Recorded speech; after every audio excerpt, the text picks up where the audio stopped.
Hi, it's Mark from Top Local here with Bernie Pawlik, Pawlik Automotive in Vancouver, Vancouver's best auto service experience, 22-time winners of Best Auto Repair in Vancouver as voted by their customers.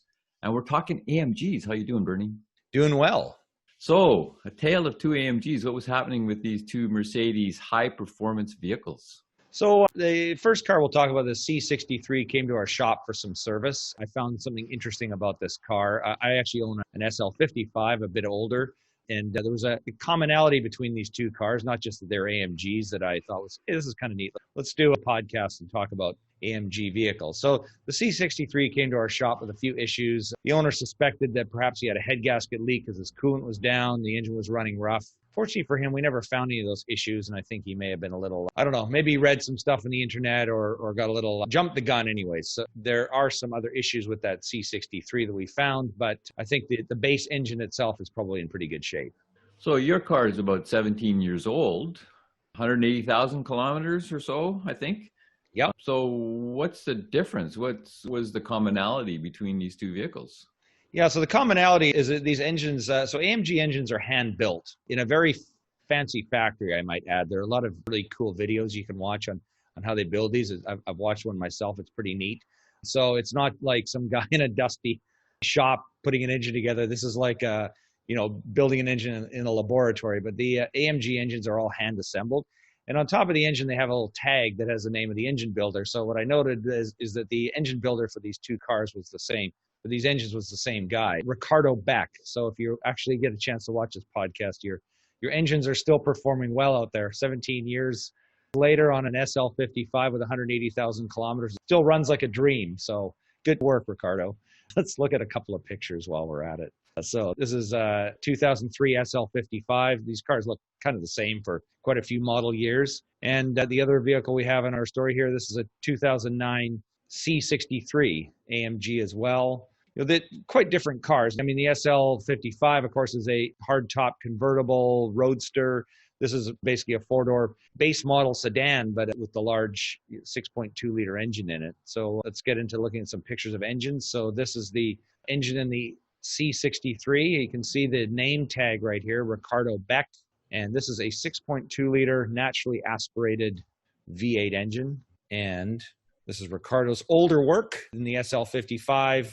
5.4-liter supercharged V8. So what's different about these two engines other than the size? Yeah, so the displacement is different, obviously. So let's talk about the 5.4-liter in the SL55. So this is a supercharged V8, 5.4 liters. It's an overhead cam engine, 3 valves per cylinder, 2 spark plugs per cylinder. Interesting. It's just kind of technology of the day, and non-variable valve timing. Whereas if we look at and we'll just get into the this is a 6.2-liter naturally aspirated. So the other engine we'll look at in a second. This is the intake manifold. The air filters sit here. And a lot of this is done for visual. I mean, these are nice looking engines. When you pop the hood, they look good. Even my wife, who's not really a car person, looks under the hood of our SL55. She goes, that's a good looking engine. So they've done a really nice job in terms of the visuals of these engines, especially since a lot of cars, they put plastic covers around everything. You can't see anything. These have variable valve timing on intake and exhaust cams. So it's more sophisticated in terms of how the base engine itself is built than the 55, which is kind of older technology. The supercharger sits right here. These are the intercoolers, which cools the air that goes into the engine, and the air filters sit out here. But kind of a similar sort of look to these engines. So what about performance-wise? How different are they? I imagine that the hufferless one is a little bit less juice. It's a little less, but not a lot. I mean, they both go really well. They've got a lot of immediate instant power. I really like superchargers, and not just in the Mercedes, but in other vehicles. I remember years ago, I had a customer with a Ford Lightning truck. So it's about the same size engine. I think it's a 5.4 supercharged. And because this is a pickup truck, like an F-150. When I drive it, you tap the gas pedal, and it's like the power's instantaneous. I go, man, you could really get addicted to this. It's pretty nice.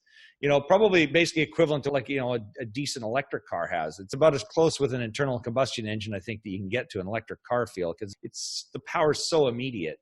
And, compared to like, Mercedes has a lot of turbocharged twin turbo models. They kind of got away from supercharging. Not 100% sure why, but, you can notice, I mean, even though the turbo models have an immense amount of power, there's just this immediacy of the supercharged engine that just has that microsecond of extra immediate power that you don't get even with two turbos and all the engineering they put into it. So are there different levels of AMG engines and vehicles?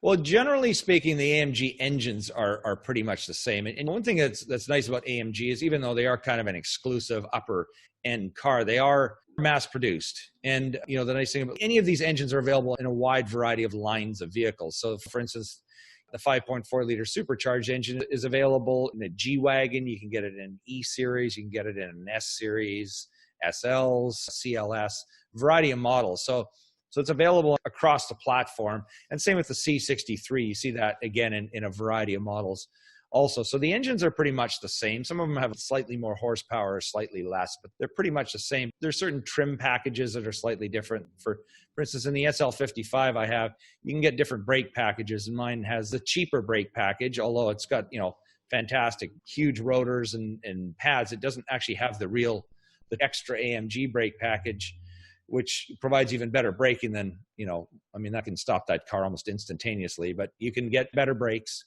The good news about having the cheaper brake package is it's way cheaper to fix. The brake rotors on the AMG package are about $1,200 a piece. The ones on the one I have are about $300, which is kind of nice when it comes time to repair it. But, if you're driving, continuously racing, you probably want the fancier brake package. So those are a couple things. But the other thing that just to watch out for, you can certainly see a lot of cars on the road that says AMG on the back. You can buy AMG tags. You can get wheels that are AMG packaged. So Mercedes offers, little upgrades, and people sometimes put them on to try to make the car look fancier. But you can always tell if it's a true AMG by the actual model number of the car. For instance, like a SL55 is the AMG version, whereas the non-AMG is an SL500 or an SL550, depending on the year. So if it has the 3-digit sort of engine code or model code, then it's not an AMG. So that's kind of the difference. So reliability is probably not a major concern for someone who's looking at an AMG, but how reliable are they? Well, they are really reliable. That's the nice thing about them too. You can get a really high performance car that's super reliable. And, while it's not a, Lamborghini or Ferrari, it's pretty damn close. An SLS is upscale, is up in that class, but you pay a lot more money for that model. But, they depreciate heavily, which is nice. So if you're looking for a used one, you can buy one for pretty cheap, and they are pretty reliable. I mean, they're well-built cars. I haven't spent a lot of money on the SL55 I've got, considering the mileage. I mean, fortunately, I can fix it myself, which is the savings. And I mean, don't expect to buy one and have it be cheap to maintain, because they are expensive, but they are generally a well-built, reliable car. They're just complicated. There's a lot that can go wrong with them, and parts can be expensive. So there you go. If you're looking for service for your AMG or any Mercedes-Benz product in Vancouver, the guys to call are Pawlik Automotive. You can reach them at 604-327-7112 to book your appointment. You have to call and book ahead. They're busy, always. Check out the website, pawlikautomotive.com. Hundreds of articles and videos on there, all makes and models and types of repairs.